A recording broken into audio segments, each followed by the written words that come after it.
गिरावट देखने को मिली है।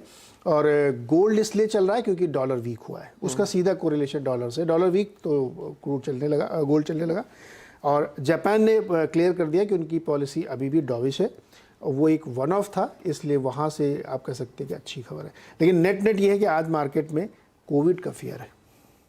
अनुज, आपको याद होगा 2 दिन पहले हम यही चर्चा कर रहे थे कि कोविड एक बहाना था, लेकिन जिस तरह के डेटा पॉइंट्स निकल कर आ रहे हैं और द वेरी फैक्ट कि आपकी एक फ्लाइट में 50% लोग कोविड पॉजिटिव पाए जाते हैं, तब तो डर बैठता है। बिल्कुल। तो ये कितना और एस्केलेट हो सकता है?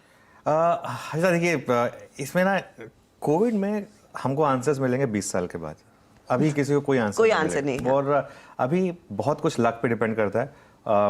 ये एक लक फैक्टर है, जो जिसके साथ जो होना है वो हो रहा है, और जो जिसको बचना है वो बच रहा है। सिंपल इसमें एक ये अरिथमेटिक है। एक चाइना का जो एक इशू है, अब जैसे मैं कल पढ़ रहा था, यूके ने साफ कर दिया कि अब 2023 में वो कोई भी कोविड नंबर रिपोर्ट नहीं करेंगे। अब अगर यही चीज़ हम चाइना से आती है तो हम चाइना को गाली देते हैं, लेकिन यूके अगर ये कह रहा है कि हम 2023 में कुछ भी कोविड पे रिपोर्ट नहीं करेंगे, हम नंबर ही नहीं रिपोर्ट करेंगे कोविड को, वो बस बोल रहे हैं कि अब एक फ्लू है। उसका कारण है क्योंकि अब ये सब देशों ने झेल लिया है। हमने सेकेंड वेव में झेला था, यूरोप ने फर्स्ट वेव में झेला था, जो एक सबसे गंदा वाला कोविड था, जहां हॉस्पिटल, जहां पर इटली में बहुत खराब स्थिति। एग्जैक्टली। तो वो सब देश झेल चुके हैं। चाइना अब झेल रहा है, क्योंकि चाइना ने शुरू से 3 साल से एकदम उसको कैद करके रखा था।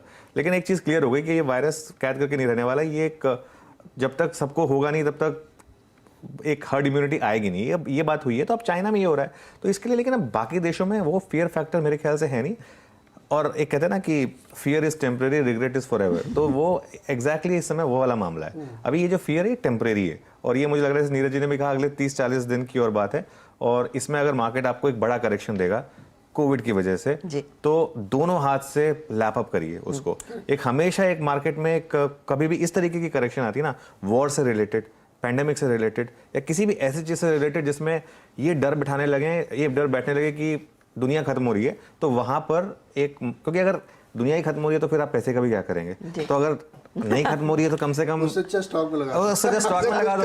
एग्जैक्टली, क्योंकि अगर नई दुनिया खत्म हुई तो फिर वो स्टॉक 2-3 गुना ही भागेंगे। हमने देखा 2020 में जिसने कोविड में खरीद लिया, उसको उसके बाद काम करने की जरूरत नहीं पड़ी। उसके बाद वो 18,000 वाला बैंक निफ्टी 40,000 तक पहुंच गया 1.5 साल के अंदर। तो ये मतलब बेसिकली सारा का सारा बात आ जाती है कि फियर फैक्टर। इन्वेस्टर्स के लिए इससे अच्छी अपॉर्चुनिटी नहीं होती जब फियर फैक्टर से लेके मार्केट गिरे। तो सिंपल, इन्वेस्टर के लिए डरने की जरूरत कहाँ होती है, जब इकोनॉमी को ऐसा लगे कि 5-6 साल की रिसेशन में जा रही है, तब डरने की जरूरत होती है। ऐसे कोई इंडिकेशन नहीं है किसी भी इकोनॉमी में। इंडिया जैसी इकोनॉमी में तो बिल्कुल नहीं है। आप बाहर जाके देखिए। मैं कल, बाय द वे, कल डिनर के लिए गया था। कल मेरी एनिवर्सरी थी, तो उसके लिए थैंक यू। तो मैं कल डिनर के लिए गया था। वीकडे है, वेडनेसडे नाइट है। मैंने सोचा कि रिजर्वेशन की क्या जरूरत है, ऐसे ही वॉक इन करते हैं। जगह नहीं थी, मतलब वो वेडनेसडे नाइट को। तो मतलब इमेजिन करिए, तो कोई इस तरीके का कोई खतरा नहीं है इंडिया में, एटलीस्ट अभी कोई खतरा नहीं है।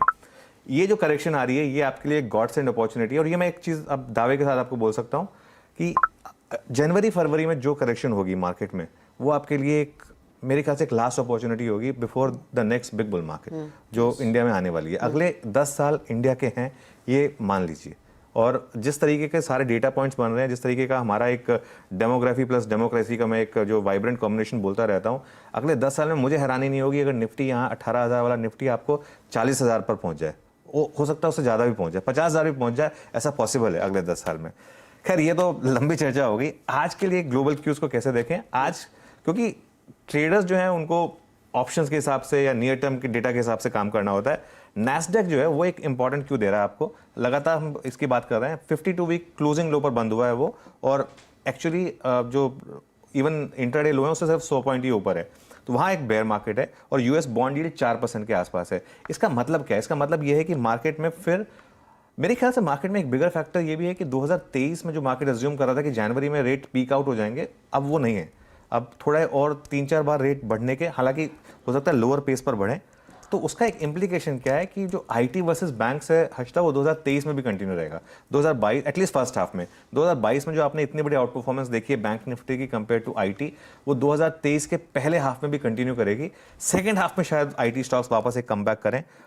चीन की तरफ से भी जो है ना, एक मैं कुछ वीडियोस देख रहा था, आप कह रहे हैं कि कुछ मतलब कॉन्फ्लिक्टिंग वीडियोस हैं, क्योंकि चाइना से कुछ ज़्यादा न्यूज़ आती नहीं है, एक कुछ वीडियोस लोगों ने भेजे हैं जिसमें वो वॉक कर रहे हैं मार्केट में, कह रहे हैं यहाँ तो कुछ भी नहीं हुआ है, पता नहीं आप लोग क्या देख रहे हैं, क्या कहाँ वो से एक बंदे ने अपना रिकॉर्ड करके एक बंदे ने भेजा एक वीडियो रिकॉर्ड करके भेजा है कि देखिए मेरी फैमिली चाइना में है, वो घबरा रही है, मैंने इसके लिए वो वीडियो बना के भेजा है। लेकिन चीन, अल्टीमेट न्यूज़ ये है कि चीन अब ओपन अप हो रहा है, और चीन ओपन अप हो रहा है इसका मतलब China theme will do well. वो जो एक हमने 2-3 दिन से डिस्कस किया है, एक पोर्टफोलियो में आपको एक चाइना थीम बना के रखनी है, और फिर वही बात, फियर फैक्टर में पोर्टफोलियो हमेशा बनाना आपके लिए एक, आप उसको 1 साल बाद नोटिस करेंगे कि मैंने बहुत अच्छा किया कि 1 साल पहले वो पोर्टफोलियो बना लिया, क्योंकि एक बार मार्केट चलना शुरू होता है उसके बाद फिर आपको अपॉर्चुनिटी नहीं मिलती है। तो क्लियरली